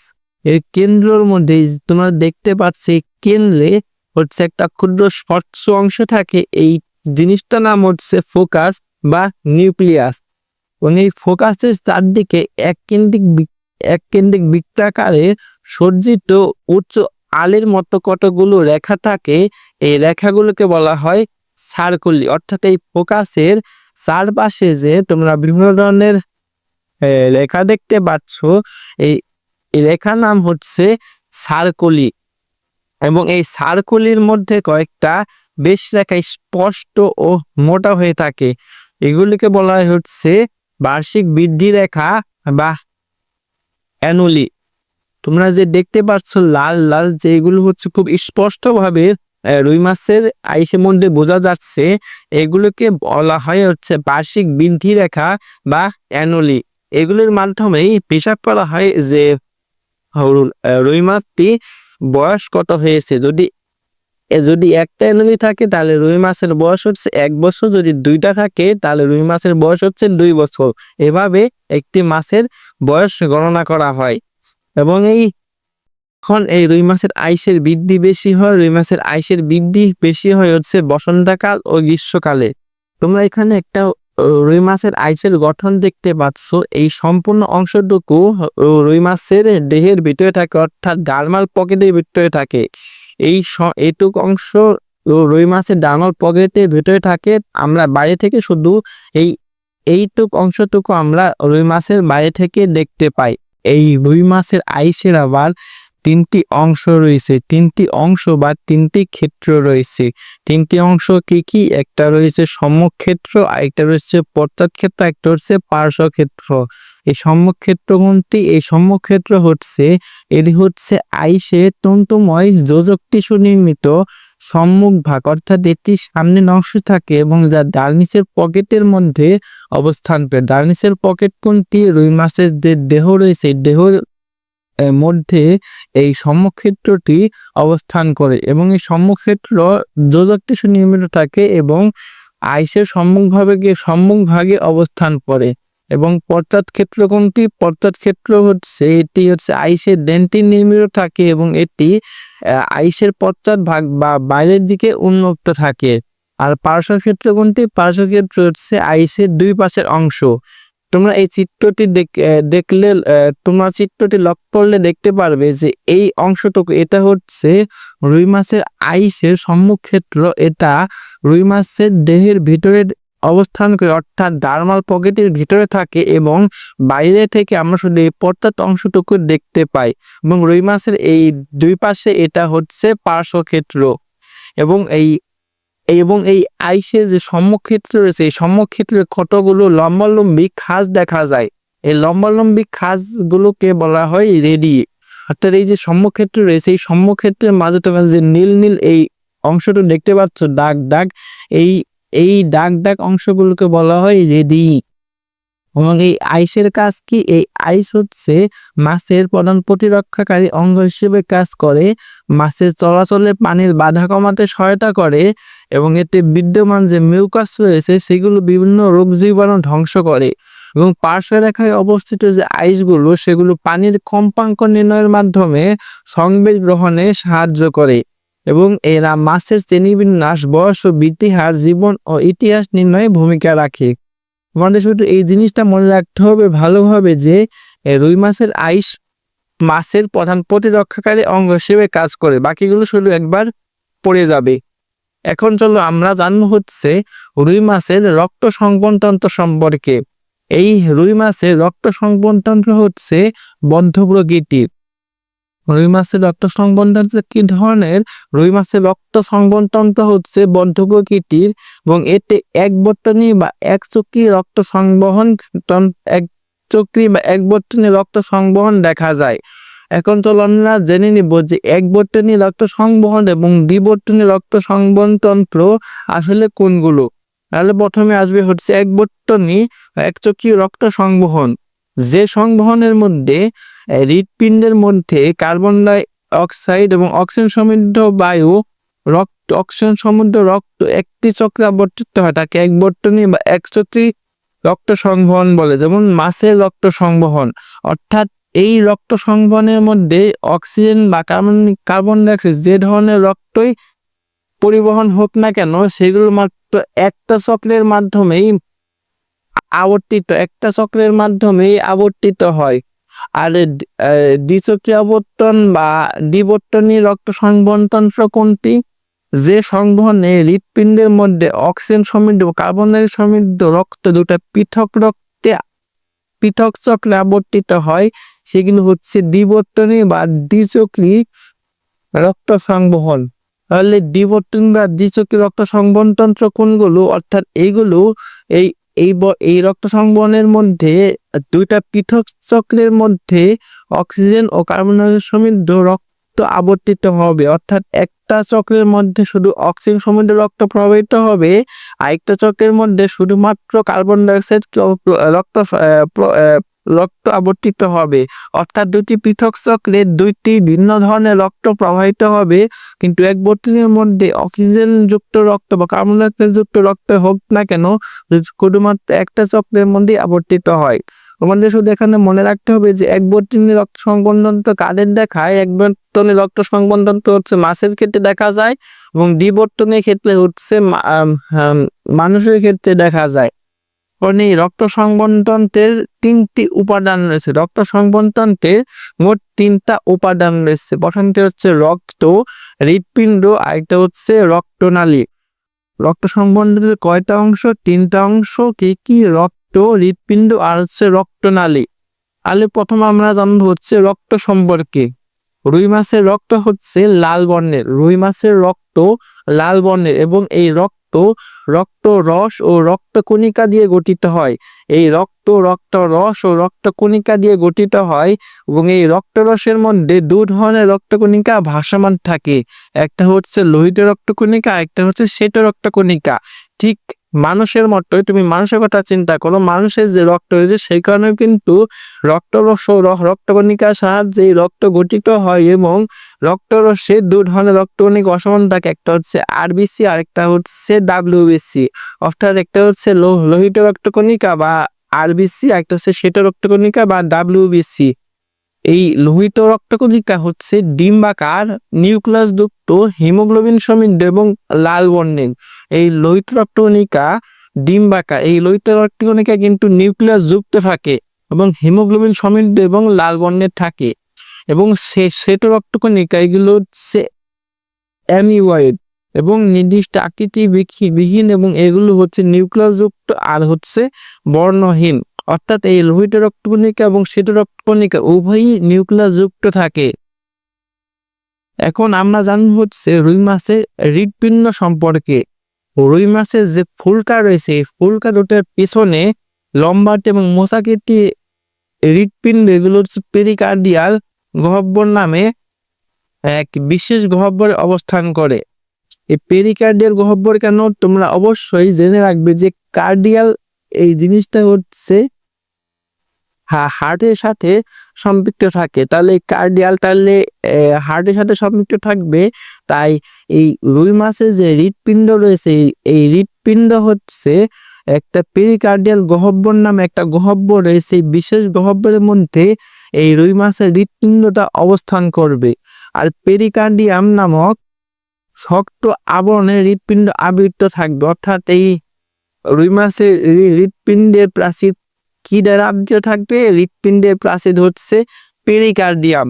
পেরি মানে সম্পূর্ণ জুড়ে, আর কার্ডিয়াম হচ্ছে হৃৎপিণ্ড। তাহলে পেরি মানে হচ্ছে সম্পূর্ণ জুড়ে, আর কার্ডিয়া হচ্ছে হৃৎপিণ্ড। তাহলে এই হৃৎপিণ্ডের প্রাচীরটা হচ্ছে পেরিকার্ডিয়াম নামক একটা আবরণ দিয়ে আবৃত করা থাকে। এবং এই অন্যান্য মাছের মতো রুই মাছের হৃৎপিণ্ড হচ্ছে দুই বৈশিষ্ট্য বিশিষ্ট। একটা হচ্ছে অলিন্দ বা অ্যাট্রিয়াম, আর অন্যটি হচ্ছে নিলয় বা ভেন্ট্রিকল। তাছাড়া এতে হচ্ছে সাইনাস ভেনেসাস নামে একটা উপপ্রকোষ্ঠ থাকে। সাইনাস ভেনেসাস নামে একটা উপপ্রকোষ্ঠ থাকে। তোমরা নিচে রুই মাছের হৃৎপিণ্ড দেখতে পাচ্ছ। এই হৃৎপিণ্ডের যে গহ্বর রয়েছে, এই হৃৎপিণ্ডের গহ্বর হচ্ছে পেরিকার্ডিয়াম। হৃৎপিণ্ডের যে প্রাচীর রয়েছে, এই হৃৎপিণ্ডের প্রাচীরের নাম হচ্ছে পেরিকার্ডিয়াম। এবং এই রুই মাছের হৃৎপিণ্ডের দুইটা প্রকোষ্ঠ, একটা হচ্ছে অ্যাট্রিয়াম বা অলিন্দ। এই অংশটা দেখতে পাচ্ছ, এটা হচ্ছে অ্যাট্রিয়াম বা অলিন্দ। আর নিচের যে অংশটুকু দেখতে পাচ্ছ, এটা হচ্ছে ভেন্ট্রিকল বা হিলয়। আর এই হৃৎপিণ্ডের মধ্যে সাইনাস ভেনেসাস নামে একটা উপপ্রকোষ্ঠ থাকে। এখন এই সাইনাস ভেনেসাস কোনটা? তোমরা যে অ্যাট্রিয়াম দেখতে পাচ্ছ, এই অ্যাট্রিয়ামের নিচেই সাইনাস ভেনেসাস অবস্থান করে। এবং এই সাইনাস ভেনেসাস জিনিসটা কি? তোমরা দেখতে পাচ্ছ যে সাইনাস ভেনেসাস হচ্ছে পাতলা প্রাচীরবিশিষ্ট রুই মাছের একটা উপপ্রকোষ্ঠ, যা হৃৎপিণ্ডের পৃষ্ঠদেশে অবস্থান করে। এবং সাইনাস ভেনেসাস হচ্ছে প্রকৃতত্বে শিরাতন্ত্রের অংশ। তাহলে সাইনাস ভেনেসাস কিসের অংশ? সাইনাস ভেনেসাস হচ্ছে শিরাতন্ত্রের অংশ। এবং এর প্রাচীরের টিস্যু কিন্তু হৃৎপিণ্ড দিয়ে গঠিত হয় না। আর দেহের দুই পাশে থেকে আগত ডাক্টাস কুভিরি নামক দুটি বড় শিরা মিলনে সাইনাস ভেনেসাস সৃষ্টি হয়। তাহলে এই সাইনাস ভেনেসাস সৃষ্টি কিভাবে হয়? সাইনাস ভেনেসাস সৃষ্টি হয় হচ্ছে রুই মাছের দেহের দুই পাশ থেকে ডাক্টাস কুভিরি নামক কিছু বড় শিরা থাকে। এই দুইটা শিরার মিলনে সাইনাস ভেনেসাস সৃষ্টি হয়। আমরা এই ডাক্টাস কুভিরি সম্পর্কে আমরা সামনে একটু বিস্তারিত জানবো। শুধু তোমরা এটুক জেনে রাখবে যে সাইনাস ভেনেসাস কিসের অংশ? সাইনাস ভেনেসাস হচ্ছে শিরাতন্ত্রের অংশ। এবং এই সাইনাস কোথার থেকে উৎপত্তি লাভ করে? সাইনাস ভেনেসাস হচ্ছে ডাক্তার কুভিরি নামক দুইটা বড় শিরার মিলনে সাইনাস ভেনেসাস সৃষ্টি হয়। এবং সাইনোএট্রিয়াল ছিদ্রপথে এই অ্যাট্রিয়ামের সাথে যুক্ত হয়। এই সাইনাস ভেনেসাস সাইনোএট্রিয়াল ছিদ্রপথে অ্যাট্রিয়ামের সাথে যুক্ত হয়। অ্যাট্রিয়াল মানে কি? এই অ্যাট্রিয়াল হচ্ছে অ্যাট্রিয়াম থেকে এসেছে। আর সাইনো কি? সাইনো হচ্ছে সাইনাস ভেনেসিয়াস। অর্থাৎ এই অ্যাট্রিয়াম দেখতে পাচ্ছ আর সাইনাস ভেনেসাস দেখতে পাচ্ছ। এই অ্যাট্রিয়াম আর সাইনাস ভেনেসাসের মিলনে একটা ক্ষুদ্র ছিদ্রপথ সৃষ্টি হয়েছে, যেটাকে নাম দেওয়া হয়েছে সাইনোএট্রিয়াল। সাইনোএট্রিয়াল ছিদ্রপথে এই অ্যাট্রিয়ামের সাথে যুক্ত থাকে হচ্ছে সাইনাস ভেনেসাস। এই সাইনাস ভেনেসাস শিরা থেকে কার্বন ডাইঅক্সাইড সমৃদ্ধ রক্ত প্রবেশ করায়। তাহলে এই সাইনাস ভেনেসাস কি ধরনের রক্ত? অ্যাট্রিয়ামে প্রবেশ করায়। কার্বন ডাইঅক্সাইড সমৃদ্ধ রক্ত অ্যাট্রিয়ামে প্রবেশ করায়। এবং অ্যাট্রিয়াম সম্পর্কে আমরা কি জানবো? অ্যাট্রিয়াম হচ্ছে সাইনাস ভেনেসাস থাকে অন্যদিকে, এবং অ্যাট্রিওভেন্ট্রিকুলার ছিদ্রপথে হচ্ছে ভেন্ট্রিকল উন্মুক্ত থাকে। এই অ্যাট্রিয়াম একদিকে হচ্ছে সাইনাস ভেনেসাস, আর একটা অন্যদিকে হচ্ছে অ্যাট্রিওভেন্ট্রিকুলার ছিদ্রপথ। আর এই অ্যাট্রিওভেন্ট্রিকুলার ছিদ্রপথ কোনটা? এখানে যে অ্যাট্রিয়াম রয়েছে, এই অ্যাট্রিয়াম থেকে এসেছে অ্যাট্রিও, আর ভেন্ট্রিকল থেকে এসেছে ভেন্ট্রিকুলার। এই অ্যাট্রিয়াম আর ভেন্ট্রিকলের মাঝখানে যে ছিদ্রটা রয়েছে, এটাকে বলা হয় হচ্ছে অ্যাট্রিওভেন্ট্রিকুলার ছিদ্র। তাহলে এই অ্যাট্রিয়ামটা কোথায় অবস্থান করে? এই অ্যাট্রিয়াম হচ্ছে এই অ্যাট্রিয়ামের একদিকে হচ্ছে সাইনাস ভেনেসাস। অর্থাৎ এইখানে যে অ্যাট্রিয়ামটা দেখতে পাচ্ছ, এটার একদিকে হচ্ছে সাইনাস ভেনেসাস অবস্থান করে, এবং অপর পথে যে এই অ্যাট্রিয়াম আর ভেন্ট্রিকুলার যে ছিদ্রপথ, এই ছিদ্রপথের এই পাশে হচ্ছে ভেন্ট্রিকল অবস্থান করে। এবং এই ভেন্ট্রিকলটা থাকে, এই ভেন্ট্রিকল হচ্ছে হৃৎপিণ্ডের সর্বশেষ প্রকোষ্ঠ। এবং পেরিকার্ডিয়াল গহ্বরের অঙ্কীয় পশ্চাৎদেশে অবস্থিত এই প্রকোষ্ঠটি হচ্ছে বেশ পুরু, মাংসল এবং সম্মুখে হচ্ছে বালবাস আর্টারিয়াস উন্মুক্ত থাকে। এবং এই ভেন্ট্রিকল কিন্তু রক্তচাপ সৃষ্টি করে এবং ফুলকায় রক্ত প্রেরণ করতে পারে। তাহলে এই ভেন্ট্রিকল হৃৎপিণ্ডের হচ্ছে সর্বশেষ প্রকোষ্ঠ। এবং এই আমাদের ভেন্ট্রিকল দেখতে পাচ্ছে, ভেন্ট্রিকলের সামনে কিন্তু বালবাস আর্টারিওস থাকে। ভেন্ট্রিকলের সামনে বালবাস আর্টারিওস থাকে। এবং এই বালবাস আর্টারিওস কোনটি? এই বালবাস আর্টারিওস হচ্ছে রুই মাছের হৃৎপিণ্ডে কোন ধরনের কোনাস আর্টারিওস থাকে না, তার পরিবর্তে বালবাস আর্টারিওস নামক একটা গঠন দেখা যায় যা মূলত ভেন্ট্রাল এওয়ার্টার স্ফীত অংশ বা গুড়াদেশীয় অংশ। এটা হৃৎপিণ্ডের কোন অংশ নয়, কিন্তু হৃৎপিণ্ড থেকে একটি ভেন্ট্রাল এওয়ার্টায় রক্ত চলাচল নিয়ন্ত্রণ করে। অর্থাৎ এখানে রয়েছে মূলত ভেন্ট্রিকল। এই ভেন্ট্রিকলটা স্ফীত হয়ে এখানে বালবাস আর্টারিয়াস সৃষ্টি হয়। বালবাস আর্টারিয়াস থেকে রক্ত এই ভেন্ট্রাল এওয়ার্টার মাধ্যমে রক্ত সারা দেহে প্রবাহিত হয়। এখন চলো আমরা জানবো হচ্ছে হৃৎপিণ্ডের কপাটিকা সম্পর্কে। রুই মাছের বেশ কিছু কপাটিকা দেখা যায়। প্রথমটি হচ্ছে সাইনো অ্যাট্রিয়াল কপাটিকা। আর সাইনো অ্যাট্রিয়াল কপাটিকা কোনটি? সাইনো হচ্ছে সাইনাস ভেনেসাস থেকে এসেছে এবং অ্যাট্রিয়াল হচ্ছে অ্যাট্রিয়াম থেকে এসেছে। অর্থাৎ এই সাইনাস ভেনেসাস এবং অ্যাট্রিয়ামের এখানে একটা সাইনো অ্যাট্রিয়াল ছিদ্র থাকে, এটা হচ্ছে সাইনো অ্যাট্রিয়াল কপাটিকা। এবং পরে রয়েছে অ্যাট্রিওভেন্ট্রিকুলার কপাটিকা কোনটি? অ্যাট্রিওভেন্ট্রিকুলার হচ্ছে অ্যাট্রিয়াম আর ভেন্ট্রিকলের মাঝখানে যে কপাটিকা থাকে সেটা হচ্ছে অ্যাট্রিওভেন্ট্রিকুলার কপাটিকা। অর্থাৎ এখানে যে অ্যাট্রিয়াম এবং এখানে যে ভেন্ট্রিকল রয়েছে, এই অ্যাট্রিয়াম এবং ভেন্ট্রিকলের মাঝখানে অ্যাট্রিওভেন্ট্রিকুলার কপাটিকা অবস্থান করে। আরেকটি রয়েছে হচ্ছে ভেন্ট্রিকুল আর বালবাস কপাটিকা। ভেন্ট্রিকুলার বালবাস এওয়ার্টার মাঝখানে ছিদ্র থাকে, সেটা হচ্ছে ভেন্ট্রিকুলো বালবাস কপাটিকা। অর্থাৎ এখানে যে ভেন্ট্রিকল রয়েছে আর এখানে রয়েছে ভেন্ট্রাল এওয়ার্টা, এই দুইটির মাঝখানে হচ্ছে ভেন্ট্রিকুলো বালবাস কপাটিকা থাকে। এবার চলো আমরা জানবো হচ্ছে রক্তনালী সম্পর্কে। রুই মাছের রক্তনালী প্রধানত 3 প্রকারের হয়ে থাকে, তথা হচ্ছে ধমনী, শিরা আর হচ্ছে কোষিক জালিকা। রুই মাছের রক্তনালী কত ধরনের হয়? রুই মাছের রক্তনালিকা হচ্ছে 3 ধরনের, হচ্ছে ধমনী, শিরা আর হচ্ছে কোষিক জালিকা। এই ধমনীগুলো সমন্বয়ে সৃষ্টি হচ্ছে ধমনীতন্ত্র আর শিরাগুলো সমন্বয়ে তৈরি হচ্ছে শিরাতন্ত্র। আর ধমনী আর শিরার মধ্যে হচ্ছে সংযোগ স্থাপন করে হচ্ছে কোষিক জালিকা। তাহলে ধমনীর মাধ্যমে সৃষ্টি হচ্ছে ধমনীতন্ত্র আর শিরার মাধ্যমে সৃষ্টি হচ্ছে শিরাতন্ত্র। আর এই ধমনী আর শিরার যে সংযোগ স্থাপনকারী অঙ্গের নাম হচ্ছে কোষিক জালিকা। নালীতে এইসব অঙ্গ ছাড়াও রেটিয়া মিরাবিলিয়া এবং অনুপ্রস্থ অ্যানাস্টোমোসিস থাকে। এখন আমরা জানবো হচ্ছে রুই মাছের ধমনীতন্ত্র সম্পর্কে। তাহলে প্রথমে আমরা জেনে নিই যে ধমনী কাকে বলে। যেসব রক্তবাহিকা হৃৎপিণ্ড থেকে উৎপত্তি লাভ করে কোষিক জালিকায় সমাপ্ত হয় এবং সেই হৃৎপিণ্ড থেকে দেহের বিভিন্ন অংশে রক্ত সরবরাহ করে, তাদেরকে আমরা ধমনী বলতেছি। তাহলে ধমনী কোনগুলো? ধমনী হচ্ছে যারা হচ্ছে এই হৃৎপিণ্ড থেকে উৎপত্তি লাভ করে কোষিক জালিকায় শেষ হয়ে যাবে এবং সেই হৃৎপিণ্ড থেকে দেহের বিভিন্ন অংশে রক্ত সরবরাহ করবে, আমরা তাদেরকে ধমনী বলবো। এবং এই ধমনীর সমন্বয়ে তৈরি হচ্ছে ধমনীতন্ত্র। এবং এই ধমনীতন্ত্রের মধ্যে বিভিন্ন ধরনের ধমনীতন্ত্র রয়েছে, যেমন অন্তর্বাহী বা এফারেন্ট ব্রাঙ্কিয়াল ধমনী, বহির্বাহী বা ইফারেন্ট ব্রাঙ্কিয়াল ধমনী এবং পৃষ্ঠ ধমনীতন্ত্র এবং শাখা প্রশাখা হচ্ছে রুই মাছের ধমনীতন্ত্রের প্রধান অংশ। তাহলে রুই মাছের ধমনীতন্ত্রের প্রধান অংশ কোনগুলো? অন্তর্বাহী, অন্তর মানে কি ভিতরে, বা এফারেন্ট ব্রাঙ্কিয়াল ধমনী। আর বহির্বাহী মানে ইফারেন্ট ব্রাঙ্কিয়াল ধমনী। আমরা এটা কিভাবে মনে রাখবো?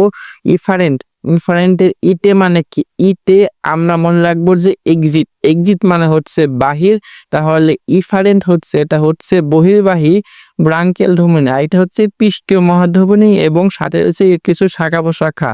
এগুলো হচ্ছে ধমনীতন্ত্রের প্রধান অংশ। তাহলে চলো আমরা প্রথমে জেনে নেব হচ্ছে অন্তর্বাহী বা এফারেন্ট ব্রাঙ্কিয়াল ধমনী।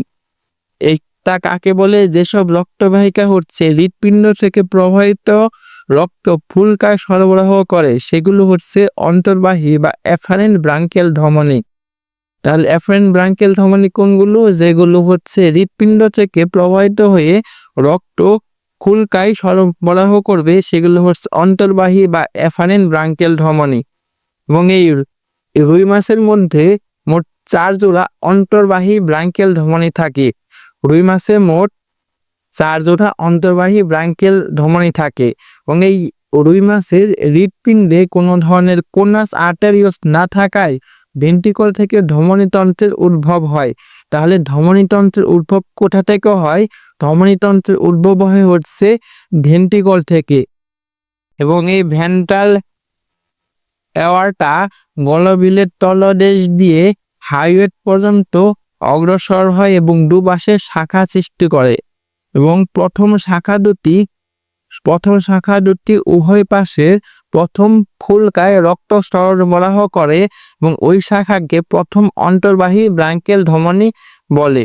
এবং উক্ত শাখা দুটি পেছনের দিকে ভেন্ট্রাল এওয়ার্টা থেকে উভয় দিকে পৃথকভাবে দ্বিতীয়, তৃতীয়, চতুর্থ অন্তর্বাহী ব্রাঙ্কিয়াল ধমনী বেরিয়ে যথাক্রমে প্রতিপাশের দ্বিতীয়, তৃতীয়, চতুর্থ ফুলকায় রক্ত সরবরাহ করে। এভাবে রুই মাছের প্রতি পাশে 4টি করে মোট 4 জোড়া অন্তর্বাহী ব্রাঙ্কিয়াল ধমনী থাকে। কিন্তু টাকি মাছের তৃতীয় ও চতুর্থ অন্তর্বাহী ব্রাঙ্কিয়াল ধমনী পরস্পরকে ঘিরে যে প্যাচের সৃষ্টি করে তেমনটা রুই মাছের নেই। তাহলে রুই মাছের কোন জিনিসটা নেই? টাকি মাছের যে তৃতীয় আর চতুর্থ অন্তর্বাহী ব্রাঙ্কিয়াল ধমনী পরস্পরকে ঘিরে যে প্যাচের সৃষ্টি করে তেমনটা রুই মাছের মধ্যে নেই। তাহলে তোমরা এখানে দেখতে পাচ্ছ যে রুই মাছের অন্তর্বাহী আর বহির্বাহী ধমনীর একটি চিত্র দেওয়া আছে। আমরা প্রথমে অন্তর্বাহী সম্পর্কে জানবো। তোমরা এখানে যে গোলাপি রঙের গোল গোল জিনিসটা দেখতে পাচ্ছ এটা হচ্ছে ফুলকা। এটা প্রথমে আছে, তাদের হচ্ছে প্রথম ফুলকা। এখন তোমাদের মনে প্রশ্ন আসতে পারে যে উপরের এই জিনিসটা হচ্ছে সিউডোব্রাঙ্ক, অর্থাৎ এটা হচ্ছে ছদ্মবেশে থাকে। এটি রুই মাছের মধ্যে থাকে কিন্তু ওইভাবে স্পষ্ট বোঝা যায় না, তার জন্য এটাকে সিউডোব্রাঙ্ক বলেছে। সিউডো মানে হচ্ছে ছদ্মবেশী। এটা হচ্ছে প্রথম ফুলকা, পরেরটা হচ্ছে দ্বিতীয় ফুলকা, পরে হচ্ছে তৃতীয় ফুলকা, পরে হচ্ছে চতুর্থ ফুলকা। মানে এখানে যে নীল অংশগুলো দেখতে পাচ্ছ, নীল অংশগুলো হচ্ছে এক একটা অন্তর্বাহী ব্রাঙ্কিয়াল ধমনী। তোমরা এখানে যে প্রথম যেটা দেখতে পাচ্ছ এটা হচ্ছে প্রথম অন্তর্বাহী ব্রাঙ্কিয়াল ধমনী এবং পরেরটা হচ্ছে দ্বিতীয় অন্তর্বাহী ব্রাঙ্কিয়াল ধমনী। প্রথম অন্তর্বাহী তোমরা এখানে পড়েছিলে যে প্রথম শাখা দুটি উভয় পাশের ফুলকায় প্রথম ফুলকার রক্ত সরবরাহ করবে, অর্থাৎ এখানে যে প্রথম অন্তর্বাহী ব্রাঙ্কিয়াল ধমনী দেখতে পাচ্ছ এটা এই প্রথম ফুলকার মধ্যে রক্ত সরবরাহ করবে এবং এই রুই মাছের অপর পাশে আরেকটা অন্তর্বাহী ব্রাঙ্কিয়াল ধমনী রয়েছে। তাহলে দুইটা মিলে হয় দুইটি, তাহলে এক জোড়া অন্তর্বাহী ব্রাঙ্কিয়াল ধমনী এই প্রথম ফুলকা আর মধ্যে রক্ত সরবরাহ করবে। এইভাবে পর্যায়ক্রমে তৃতীয় জোড়া অন্তর্বাহী ব্রাঙ্কিয়াল ধমনী তৃতীয় ফুলকার মধ্যে রক্ত সরবরাহ করবে এবং তৃতীয় জোড়া অন্তর্বাহী ব্রাঙ্কিয়াল ধমনী তৃতীয় ফুলকার মধ্যে রক্ত সরবরাহ করবে এবং চতুর্থ অন্তর্বাহী ব্রাঙ্কিয়াল ধমনী চতুর্থ ফুলকার মধ্যে রক্ত সরবরাহ করবে। এবং আমরা এবার জানবো হচ্ছে বহির্বাহী বা ইফারেন্ট ব্রাঙ্কিয়াল ধমনী সম্পর্কে। এই ইফারেন্ট বা বহির্বাহী ব্রাঙ্কিয়াল ধমনীও 4 জোড়া ফুলকা থেকে 4 জোড়া বহির্বাহী ব্রাঙ্কিয়াল ধমনীর সৃষ্টি হয় এবং প্রথম বহির্বাহী ধমনী অঙ্কীয় দৃশ্যে হাইওয়েড আর্চের সিউডোব্রাঙ্কে রক্ত বহন করে এবং সিউডোব্রাঙ্কের সামনে অপথ্যালমিক মহাধমনী হিসেবে বিষয় থাকে। তাহলে তোমরা এখানে যে দেখতে পাচ্ছিলে যে এটা হচ্ছে সিউডোব্রাঙ্ক, এই সিউডোব্রাঙ্কের কিছুটা সামনে একটা অপথ্যালমিক ধমনী বিদ্যমান থাকে এবং প্রত্যেক পাশের প্রথম ও দ্বিতীয় বহির্বাহী ব্রাঙ্কিয়াল ধমনী মিলে লম্বালম্বি একটা পার্শ্ব মহাধমনী বা ল্যাটেরাল এওয়ার্টা গঠন করে। তাহলে ল্যাটেরাল এওয়ার্টা বা পার্শ্ব মহাধমনী কিভাবে সৃষ্টি হয়? প্রতি পাশের প্রথম ও দ্বিতীয় বহির্বাহী ব্রাঙ্কিয়াল ধমনী মিলে হচ্ছে পার্শ্বীয় মহাধমনী বা ল্যাটেরাল অ্যাওর্টা গঠন করে। তোমরা যদি চিত্রে দেখতে পাও, এখানে হচ্ছে প্রথম বহির্বাহী ধমনী এবং দ্বিতীয় বহির্বাহী ধমনী মিলে এখানে যে জিনিসটা দেখতে পাচ্ছ এই পাশে এবং এই পাশে, এটা হচ্ছে পার্শ্বীয় মহাধমনী বা ল্যাটেরাল অ্যাওর্টা। এবং তৃতীয় আর চতুর্থ বহির্বাহী ব্রঙ্কিয়াল ধমনী ল্যাটেরাল অ্যাওর্টায় উন্মুক্ত হওয়ার আগে একসাথে মিলিত হয়। অর্থাৎ এখানে যে ল্যাটেরাল অ্যাওর্টাটা দেখতে পাচ্ছ, এখানে তো প্রথম আর দ্বিতীয় বহির্বাহী ধমনী থেকে সৃষ্টি হয়, কিন্তু তৃতীয় আর চতুর্থ বহির্বাহী ধমনী যে রয়েছে সেটা প্রথমে আগে নিজেরা মিলিত হয়। নিজেরা মিলিত হওয়ার পর তারপর এরা একসাথে একটি নালী গঠন করার পরে তারা এটা ল্যাটেরাল অ্যাওর্টার সাথে যুক্ত হয়, ল্যাটেরাল অ্যাওর্টার সাথে যুক্ত হয়। তাহলে ল্যাটেরাল অ্যাওর্টার সামনে আবার ক্যারোটিড ধমনী রূপে বিস্তৃত হয় এবং করটিক্যাল ভিতরে প্রবেশ করে। এই ল্যাটেরাল অ্যাওর্টার সামনে আবার করটিড ধমনী রয়েছে, করটিক ধমনী সৃষ্টি করে, করটিক ধমনীর মাধ্যমে আবার করটিক্যাল ভিতরে প্রবেশ করে। আরেকটা শেষ অংশ রয়েছে, এটা হচ্ছে পৃষ্ঠীয় মহাধমনী বা ডরসাল অ্যাওর্টা। ডরসাল অ্যাওর্টা এটা হচ্ছে দুই পাশে যে ল্যাটেরাল অ্যাওর্টা রয়েছে এগুলোর পিছনে একীভূত হয়ে ডরসাল অ্যাওর্টা গঠন করে এবং পিছন দিকে বিস্তৃত হয়। তাহলে এই ডরসাল অ্যাওর্টা বা পৃষ্ঠীয় মহাধমনী কিভাবে সৃষ্টি হয়? তোমরা যে দুই পাশে যে ল্যাটেরাল অ্যাওর্টা দেখতে পাচ্ছ, এই ল্যাটেরাল অ্যাওর্টার পিছনে একসাথে সংযুক্ত হয়ে এখানে একটা ডরসাল অ্যাওর্টা সৃষ্টি করে এবং দুই পাশে যে ল্যাটেরাল অ্যাওর্টা আর ক্যারোটিড ধমনী রয়েছে, এই দুই পাশে ল্যাটেরাল অ্যাওর্টা আর ক্যারোটিড ধমনী মিলে গলবেলি অঞ্চলে একটা পৃষ্ঠদেশে ডিম্বাকার ধমনী বলয় সৃষ্টি করে। এর নাম হচ্ছে সার্কিউলার সেফালিকাস। তাহলে এখানে যে ল্যাটেরাল অ্যাওর্টা রয়েছে, এখানে দুই পাশে যে ল্যাটেরাল অ্যাওর্টা রয়েছে এবং ক্যারোটিড ধমনী রয়েছে, এখানে একটা বাঁক দিয়ে একটা বলয় সৃষ্টি করে। এই বলয়ের নামটাই হচ্ছে সার্কিউলার সেফালিকাস। এবং ডরসাল অ্যাওর্টা এটা হচ্ছে মেরুদণ্ডের নিচে মধ্যরেখা বরাবর লেজ পর্যন্ত বসে থাকে। এবং এই ডরসাল অ্যাওর্টার কিছু অংশ আরো কিছু সৃষ্টি হয়, মোট 6টা অংশ সৃষ্টি হয়। এখানে হচ্ছে সাবক্লেভিয়ান ধমনী, সিলিয়াকো মেজেন্টেরিক ধমনী, আর হচ্ছে প্যারাইটাল ধমনী, রেনাল ধমনী, ইলিয়াক ধমনী, আর হচ্ছে কর্ডাল ধমনী। এবং এই সাবক্লেভিয়ান ধমনী কোথায় থাকে? তোমার মনে লাগবে যে সাব মানে হচ্ছে নিচে, আর ক্ল্যাভিয়ান হচ্ছে মানুষের যে ক্ল্যাভিকল রয়েছে সেটার নামের সাথে মিল রাখা হয়েছে যে ক্ল্যাভিয়ান। তাহলে মানুষের কথা চিন্তা করে ক্ল্যাভিকল কোথায় থাকে? গলার নিচে। তাহলে সাব মানে হচ্ছে নিচে, তাহলে মানুষের এই নিচের অংশটা হচ্ছে বক্ষ। তাহলে সাব মানে হচ্ছে নিচে, আর ক্ল্যাভিয়ান মনে রাখবে যে বক্ষ হচ্ছে ক্ল্যাভিয়ানের নিচে অবস্থান করে। তাহলে সেই অনুযায়ী বক্ষ বাঁকনা ও বক্ষচক্রের দিকে বিস্তৃত থাকবে। আর সিলিয়াকো মেজেন্টেরিক মানে হচ্ছে পৌষ্টিকানির সাথে সম্পর্কিত থাকে। তাহলে এই সিলিয়াকো মেজেন্টেরিক ধমনী প্রথমে থাকবে হচ্ছে পাকস্থলী, অন্ত্র, যকৃৎ, অগ্নাশয়, মলাশয় ইত্যাদি আন্তরিক অঙ্গে থাকবে। আর প্যারাইটাল মানে কি? প্যারাইটাল মানে হচ্ছে দেহপ্রাচীর। প্যারাইটাল মানে হচ্ছে দেহপ্রাচীর। তাহলে এগুলো দেহপ্রাচীর রক্ত সরবরাহ করবে। আর রেনাল মানে কি? রেনাল মানে হচ্ছে বৃক্ক। তাহলে এগুলো বৃক্কে রক্ত সরবরাহ করবে। আর ইলিয়াক মানে কি? ইলিয়াক মানুষের ক্ষেত্রে কোথায় থাকে? তোমরা অবশ্যই জানো যে ইলিয়াম, ইস্টিয়াম, পিউবিস এগুলো কিন্তু স্তনী অংশের দিকে থাকে। তাহলে সেই অনুযায়ী তোমার মনে রাখবে মাছের ক্ষেত্রে এই ইলিয়াক ধমনীটা স্তনী বা স্তনী পাখনার রক্ত পরিবহন করবে। এবং একটা জিনিস তোমরা মনে রাখবে, কডাল মানে হচ্ছে লেজ। জীববিজ্ঞানে কডাল মানে হচ্ছে লেজ। তাহলে কডাল ধমনী কোথায় রক্ত সরবরাহ করবে? কডাল হচ্ছে লেজে রক্ত সরবরাহ করবে। তাহলে সাবক্লিভিয়ান ধমনী হচ্ছে বক্ষ পাখনা বক্ষচট্টের দিকে বিস্তৃত থাকবে, সিলিয়াক মেজেন্টা থেকে এগুলো পাকস্থলী, অন্ত্র, যকৃৎ, অগ্নাশয়, মলাশয়ে রক্ত সরবরাহ করবে। প্যারাইটাল মানে হচ্ছে দেহপ্রাচীর, তাহলে এগুলো দেহপ্রাচীর রক্ত সরবরাহ করবে। রেনাল মানে হচ্ছে বৃক্ক, এগুলো বৃক্কে রক্ত সরবরাহ করবে। আর ইলিয়াক ধমনী এটা স্তনির দিকে অবস্থান করে, এটা স্তনি পাখনায় রক্ত পরিবহন করবে। এবং কডাল মানে হচ্ছে লেজ, তাহলে এটা হচ্ছে লেজে রক্ত সরবরাহ করবে। আমরা এবার জানবো হচ্ছে রুই মাছের শিরাতন্ত্র সম্পর্কে। তাহলে চলো এই শিরাতন্ত্র কিভাবে সৃষ্টি হয় সেটা আগে আমরা জেনে নেই। রুই মাছের যে কৌশিক জালিকা রয়েছে, এই কৌশিক জালিকা থেকে সৃষ্টি হয়ে যেসব রক্তবাহিকা দেহের বিভিন্ন অংশ থেকে অক্সিজেনবিহীন বা কার্বন ডাইঅক্সাইড যুক্ত রক্ত সংগ্রহ করে হৃৎপিণ্ডের সাইনাস ভেনাসে নিয়ে আসে, সেগুলোই সম্মিলিতভাবে শিরাতন্ত্র গঠন করে।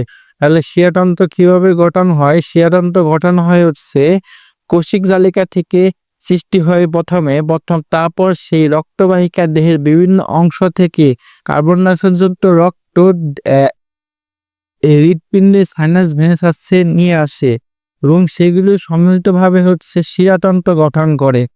এবং এই রুই মাছের শিরাতন্ত্র প্রধানত দুইটা ভাগে ভাগ করা হয়। রুই মাছের শিরাতন্ত্রকে প্রধানত দুইটা ভাগে ভাগ করা হয়, একটা হচ্ছে সিস্টেমিক শিরাতন্ত্র আর একটা হচ্ছে পোর্টাল শিরাতন্ত্র। তাহলে চলো আমরা সিস্টেমিক শিরাতন্ত্র সম্পর্কে জানার চেষ্টা করি। সিস্টেমিক শিরা কোনটি? সিস্টেমিক শিরা হচ্ছে যেসব শিরা দেহের বিভিন্ন অঙ্গ থেকে রক্ত সরাসরি হৃৎপিণ্ডে ফিরে আসবে, সেগুলোকে আমরা সিস্টেমিক শিরা বলবো। সিস্টেমিক শিরা কাকে বলবো আমরা? দেহের বিভিন্ন অঙ্গ থেকে যদি রক্ত সরাসরি হৃৎপিণ্ডে ফিরে আসে তাহলে সেগুলোকে আমরা সিস্টেমিক শিরা বলবো। এবং এই সিস্টেমিক শিরা নিয়ে গঠিত হয় হচ্ছে সিস্টেমিক শিরাতন্ত্র। এখন এই সিস্টেমিক শিরাতন্ত্রের প্রধান অংশ কোনগুলো?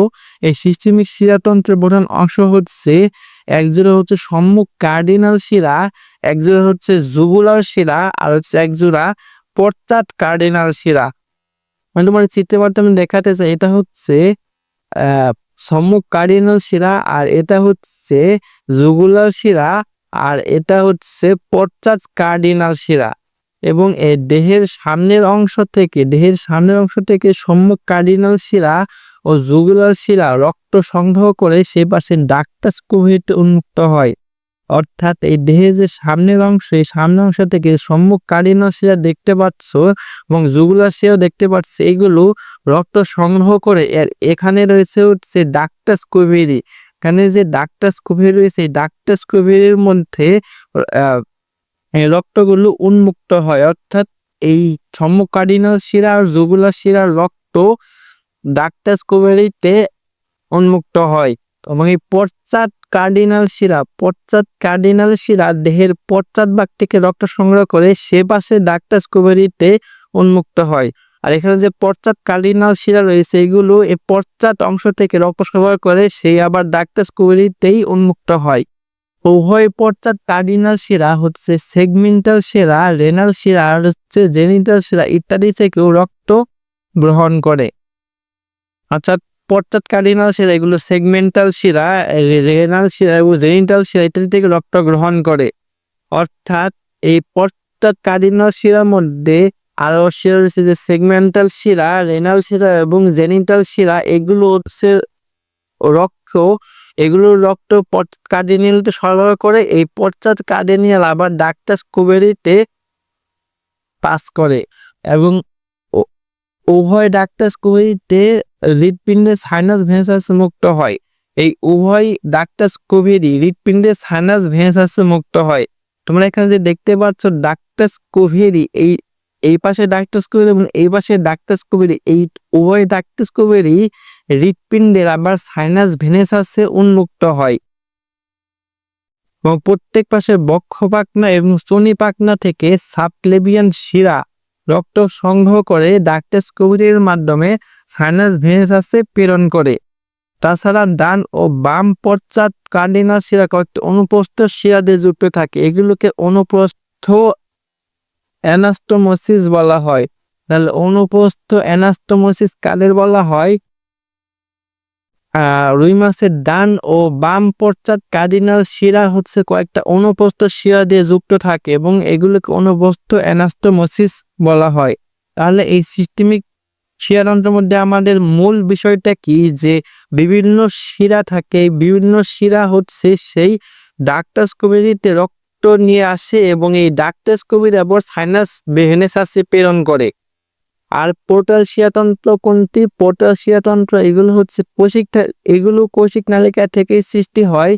এগুলো আবার অভিসরণ দিকে সৃষ্টি হয়ে অক্সিজেনহীন বা কার্বন ডাইঅক্সাইডযুক্ত রক্ত হৃৎপিণ্ডে যাওয়ার পথে যেসব শিরা অন্য কোনো অঙ্গে প্রবেশ করে আবার কৌশিক নালীতে পরিণত হয়, সেগুলো হচ্ছে পোর্টাল শিরা।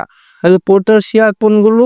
পোর্টাল শিরা হচ্ছে আমরা সিস্টেমিক শিরাতন্ত্রের মধ্যে কি দেখেছিলাম, যে রক্ত সরাসরি হৃৎপিণ্ডে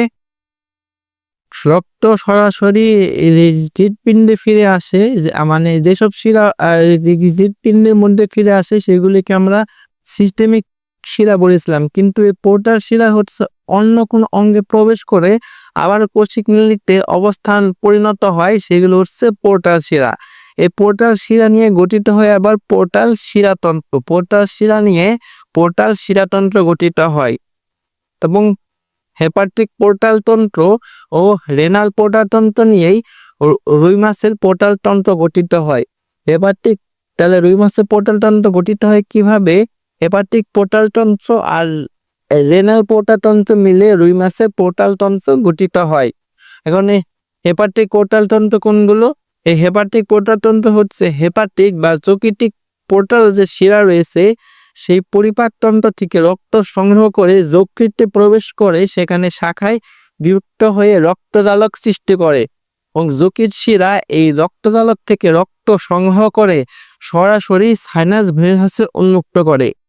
তাহলে হেপাটিক পোর্টাল তন্ত্র কি করে? মূলত হেপাটিক পোর্টাল তন্ত্র হচ্ছে হেপাটিক বা যকৃৎ পোর্টাল শিরা আর থেকে রক্ত সংগ্রহ করে সেগুলো যকৃতে প্রবেশ করায়, সেখান থেকে সেগুলো আবার শাখায় বিভক্ত হয়ে বিভিন্ন রক্তজালক সৃষ্টি করে। সেই যকৃৎ শিরা আবার সেই রক্তজালক থেকে রক্ত সংগ্রহ করে সরাসরি সাইনাস ভেনাসে উন্মুক্ত হয়। আর রেনাল পোর্টাল তন্ত্র কি করে? রেনাল পোর্টাল তন্ত্র হচ্ছে দেহের লেজ অঞ্চল থেকে কর্ডাল শিরা রক্ত সংগ্রহ করে। তাহলে দেহের যে লেজ অঞ্চল রয়েছে সেখান থেকে কর্ডাল শিরা, কর্ডাল মানে হচ্ছে লেজ, তাহলে এটা লেজের মধ্যে থাকবে। তাহলে এই কর্ডাল শিরা লেজ অঞ্চল থেকে রক্ত সংগ্রহ করে দেহকাণ্ডে প্রবেশ করে। দেহকাণ্ডে প্রবেশ করে দুটা শাখায় বিভক্ত হয়। ডান শাখাটি ডান পশ্চাৎ কার্ডিনাল শিরা হিসেবে সামনে অগ্রসর হয় এবং বাম শাখাটি বৃক্কে প্রবেশ করে বিভক্ত হয়ে জালিকা সৃষ্টি করে। একে হচ্ছে রেনাল পোর্টাল শিরা বলা হয় এবং বৃক্ক থেকে রক্ত বাম পশ্চাৎ কার্ডিনাল শিরা থেকে সংগৃহীত হয়ে ডাক্টাস কুবেরির মাধ্যমে সাইনাস ভেনাসে পৌঁছায়। অর্থাৎ মূলত এগুলো সব পোর্টাল তন্ত্র রক্ত প্রথমেই ডাক্টাস কুবেরির মধ্যে যায়, সেই ডাক্টাস কুবেরির মাধ্যমে তা আবার সাইনাস ভেনাসে পৌঁছায়। তাহলে চলো আমরা এক নজরে এই রক্ত সংবহন তন্ত্রের পুরো প্রসেসটা আবার দেখে নেই। এই রক্ত প্রথমে অ্যাট্রিয়াম থেকে রক্ত ভেন্ট্রিকলে যায়, এই ভেন্ট্রিকল থেকে পাস করে বালবাস আর্টেরিয়াসে যায়, আর্টেরিয়াস থেকে ভেন্ট্রাল অ্যাওর্টাতে যায়, ভেন্ট্রাল অ্যাওর্টা থেকে অন্তর্বাহী ব্রাঙ্কিয়াল ধমনীর মাধ্যমে কার্বন ডাইঅক্সাইড যুক্ত রক্ত খুলকার মাধ্যমে যায়। এই খুলকা থেকে বহির্বাহী ব্রাঙ্কিয়াল ধমনী, এখানে আবার অক্সিজেনযুক্ত রক্ত থাকে, সেগুলো হচ্ছে দেহের অঙ্গসমূহের মধ্যে যায়। যে অঙ্গসমূহ থেকে বিভিন্ন শিরাতন্ত্রের মধ্যে যায়। এতক্ষণ আমরা যা পড়লাম সেই শিরাতন্ত্র থেকে ডাক্টাস কুবেরি যাবে, ডাক্টাস কুবেরি থেকে আবার সাইনাস ভেনাসে যাবে। আর তোমরা মনে রাখবে যে রুই মাছের মধ্যে শুধুমাত্র কার্বন ডাইঅক্সাইড যুক্ত রক্তের সংবহন ঘটে, আর রুই মাছের রক্ত সংবহন হচ্ছে এক চক্রী রক্ত সংবহন। এবং হৃৎপিণ্ডের মাধ্যমে কিভাবে রক্ত সংবহন হয়? হৃৎপিণ্ডের সংকীর্ণ প্রসারণের মাধ্যমে হৃৎপিণ্ড রক্ত পরিবহন করে এবং কপার্টিকাসের যে নিয়ন্ত্রণের ফলে এগুলো হৃৎপিণ্ডের প্রকোষ্ঠগুলোর মধ্যে রক্ত সংবহন একটা একমুখিতা দেখা যায় এবং এ ধরনের হৃৎপিণ্ডকে একচক্রী হৃৎপিণ্ড বলা হয়। একচক্রী হৃৎপিণ্ড কেন বলা হয়? কারণ এগুলো হৃৎপিণ্ডের সংকোচন বচন আছে, এই নিয়ন্ত্রণের ফলে হৃৎপিণ্ডের প্রকোষ্ঠগুলো রক্ত সংবহনের একমুখিতা দেখা যায় বলে এ ধরনের হৃৎপিণ্ডকে একচক্রী হৃৎপিণ্ড বলা হয়। এবং হৃৎপিণ্ডের মধ্য দিয়ে কেবল কার্বন ডাইঅক্সাইড সমৃদ্ধ রক্ত বাহিত হয়। রুই মাছের হৃৎপিণ্ডকে ভেনাস হার্ট বা শিরা হৃৎপিণ্ড বলা হয়। কেন শিরা হৃৎপিণ্ড বা ভেনাস হার্ট বলা হয়? কারণ রুই মাছের হৃৎপিণ্ডে কেবলমাত্র কার্বন ডাইঅক্সাইড যুক্ত রক্ত সমৃদ্ধ রক্ত বাহিত হয়।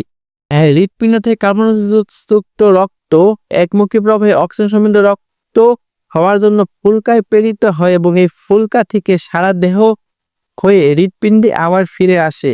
একটা ছন্দময় তালে হৃৎপিণ্ডের বিভিন্ন অংশ নির্দিষ্ট সময় অন্তর সংকুচিত হয়।